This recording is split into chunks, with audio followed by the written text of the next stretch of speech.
नमस्कार। आज हम रामायण की इस विशाल कथा पर एक गहरी नजर डाल रहे हैं। हाँ, बिल्कुल। हमारे पास जो जानकारी है वो इसे 7 खंडों में बांटती है, तो कोशिश रहेगी कि कहानी का जो मूल प्रवाह है और उसका मतलब है उसे जल्दी से समझें। हाँ, क्योंकि ये सिर्फ एक कहानी नहीं है, ये तो मतलब मूल्यों और आदर्शों का एक पूरा ताना बाना है। हर खंड में कुछ नया दिखता है। बिल्कुल। तो शुरुआत बालकांड से करते हैं। हाँ। अयोध्या के राजा दशरथ, उनकी 3 रानियां थीं, कौशल्या, केकेयी, सुमित्रा। हाँ।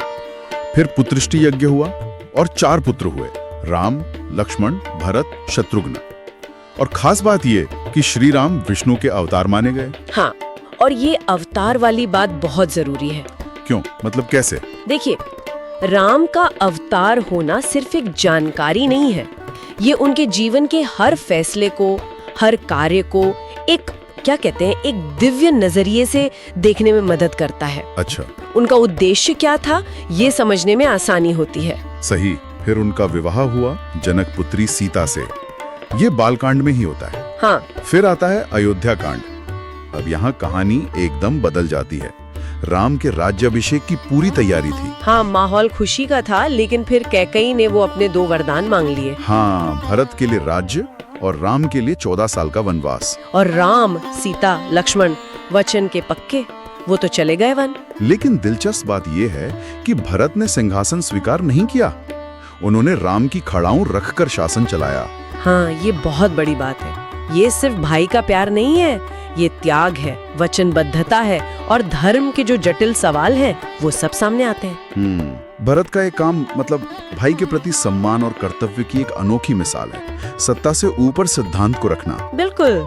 फिर कहानी वन में पहुंचती है, अरण्य कांड। हाँ। यहाँ वो शूर्पणखा वाला प्रसंग आता है। हाँ, रावण की बहन वो लक्ष्मण से विवाह का प्रस्ताव रखती है, और जब मना होता है तो लक्ष्मण उसकी नाक काट देते हैं। और फिर बदले की आग में रावण क्या करता है? मारीच की मदद लेता है। वो सोने का हिरण वाला किस्सा। हाँ, और जब राम और लक्ष्मण हिरण के पीछे जाते हैं, उनकी गैर मौजूदगी में रावण सीता का हरण करके लंका ले जाता है। ये कहानी का एक बहुत बड़ा टर्निंग पॉइंट है। सही बात है। और यहीं से घटनाओं की एक ऐसी श्रृंखला शुरू होती है जो रुकती नहीं। एक घटना दूसरी को खींचती है और अंत में वो बड़ा संघर्ष होता है। इसके बाद आता है किष्किंधा कांड। यहाँ राम और लक्ष्मण की मुलाकात हनुमान और सुग्रीव से होती है। हाँ, और राम फिर बाली का वध करके सुग्रीव को किष्किंधा का राजा बनाते हैं। और बदले में सुग्रीव और उनकी वानर सेना सीता की खोज में मदद का वचन देती है। ये एक कह सकते हैं अहम गठबंधन था। बिल्कुल। ये दिखाता है कि कैसे सहयोग और दोस्ती मतलब राम के इतने बड़े लक्ष्य के लिए कितनी जरूरी थी। अकेले शायद ये मुश्किल होता। सही। फिर आता है सुंदरकांड। ये तो काफी हद तक हनुमान जी पर केंद्रित है ना? हाँ, बिल्कुल।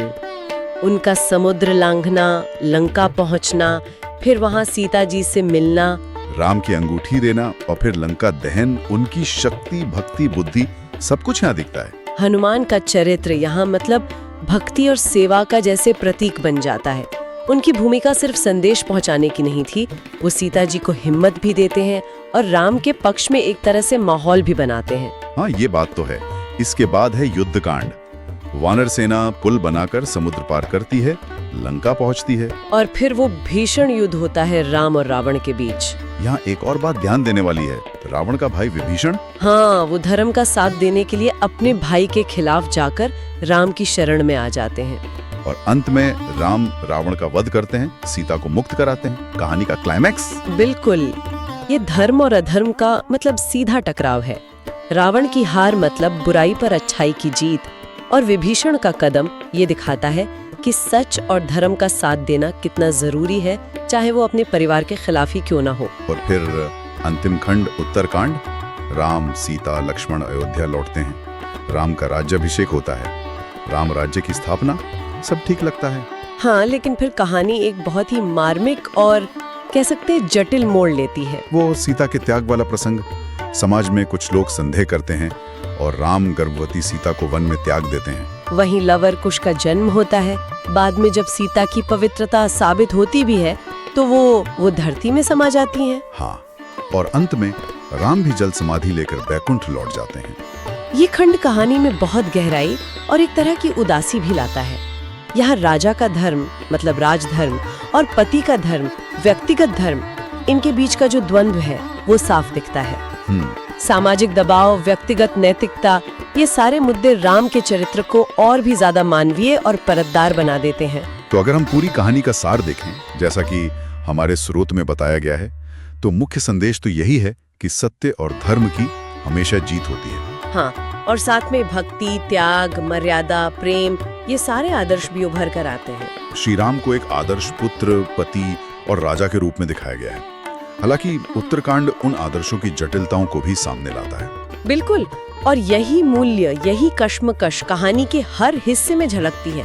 इसीलिए ये सिर्फ एक पुरानी कथा नहीं रह जाती, आज भी हमें सोचने पर मजबूर करती है। तो ये थी रामायण की इस विशाल कथा की एक संक्षिप्त झलक, इसके मुख्य पड़ावों और संदेशों के साथ। हाँ, और यहाँ एक सवाल शायद सोचने लायक है। राम राज्य, जिसे हम आदर्श शासन मानते हैं, उसी राम राज्य में सामाजिक संदेह के कारण सीता जैसी पवित्र स्त्री का त्याग होता है। तो एक आदर्श राजा के जो सार्वजनिक कर्तव्य है और उसका जो निजी जीवन है, उसके बीच का ये तनाव, ये नेतृत्व और समाज की उम्मीदों के बारे में क्या कहता है? मुझे लगता है ये सवाल आज भी उतना ही मौजू है।